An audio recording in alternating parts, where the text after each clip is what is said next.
John Robison wrote Proofs of a Conspiracy in 1798, and I believe he said it best in the following passage.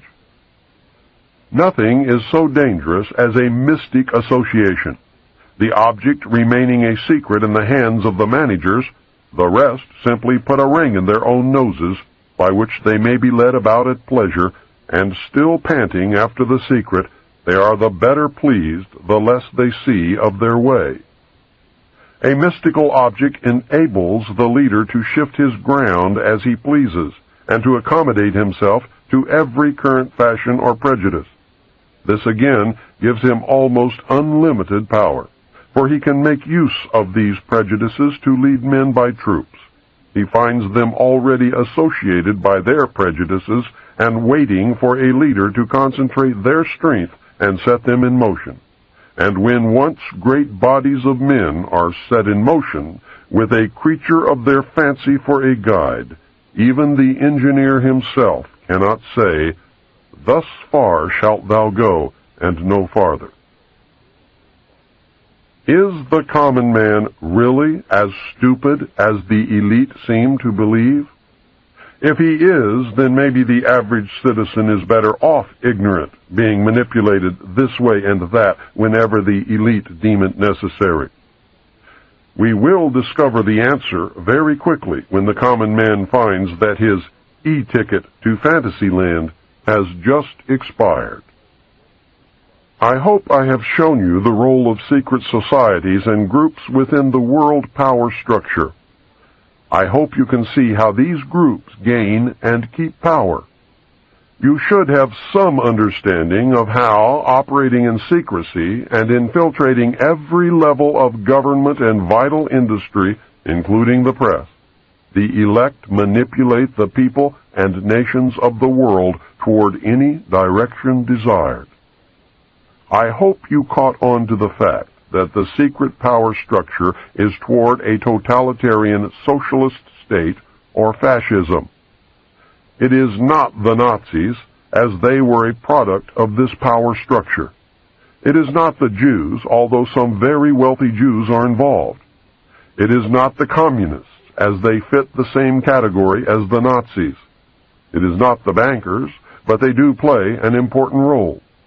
I also hope that you are beginning to look inside yourself to see if their reality fits. Are you getting the message?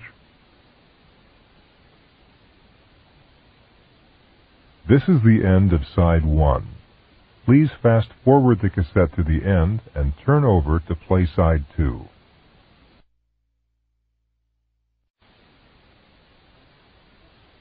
When our forefathers wrote the Constitution of these United States, they provided safeguards against despotism by providing a balance of power.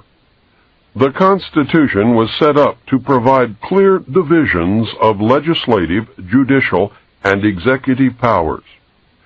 It was believed that this system would ensure that if one branch got out of hand, the other two would act to keep the one in check.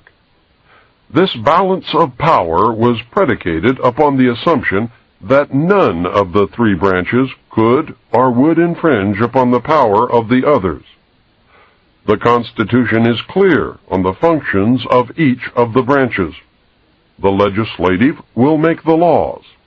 The judicial will interpret the law. The executive will decide policy and enforce the law. This, of course, is the simplest of explanations, but this is not a textbook on government. My intent is to acquaint you with simple basics of the balance of power so that you can then understand how it has been subverted. The legislature, made up of Congress in the form of the House and Senate, is required to publish the laws that are made, and this is done in the Congressional Record and the Federal Register. Pending or past legislation can be obtained by citizens through their congressmen or from the government printing office. Citizens cannot be held responsible for the law if it is not made available to them. It is paradoxical that the government body most representative of the American citizen is the one that has been the most easily subverted. Through political action committees, payoffs, pork barrel politics, professional politicians, congressmen who are members of secret societies, and through greed and fear, our representatives and senators quit representing us long ago. Congress has tremendous powers, but fails in most cases to exercise even a token amount. How is it that our legislature has allowed and at times encouraged the executive branch to write law? You probably did not know that the President and others in the executive branch of the government can and do write law. This is done in the form of presidential executive orders, National Security Council memos, National Security Decision directives, and National Security directives. NSC memos were broad policy papers in the days after passage of the National Security Act. NSC memos became narrower and more specific over the years, and the name has varied. Under Kennedy, they were called National Security Action Memorandums. President Bush changed the name to National Security Directives. There is a tremendous difference between presidential executive orders, NSC memos, and National Security Decision directives. Presidential executive orders are listed in the Federal Register, are presidential findings which are made known to the House and Senate Intelligence Committees. The most important difference between the presidential executive orders and all of the others, no matter what they are called, is that the others do not have to be reported, reviewed, made available to anyone, or even acknowledged that they exist. There is no oversight whatsoever that could maintain a check on the legality of these national security directives. The President and others within the executive branch have used these super-secret directives to skirt the balance of power and write law without anyone's knowledge.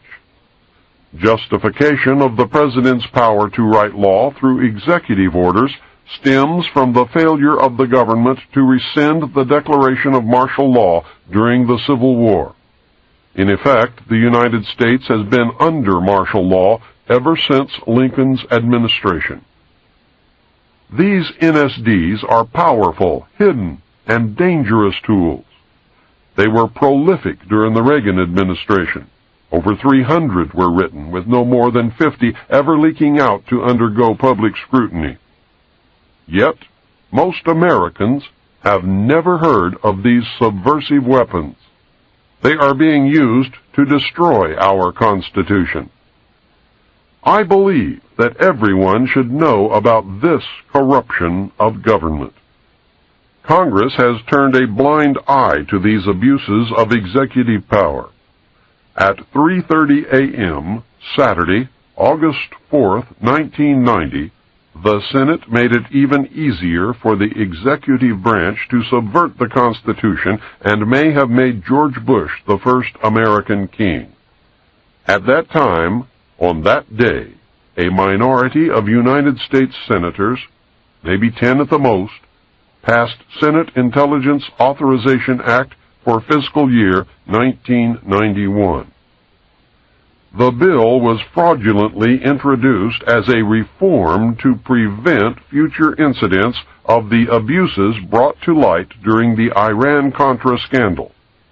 Instead of preventing future abuses, however, it virtually authorizes essentially every abuse.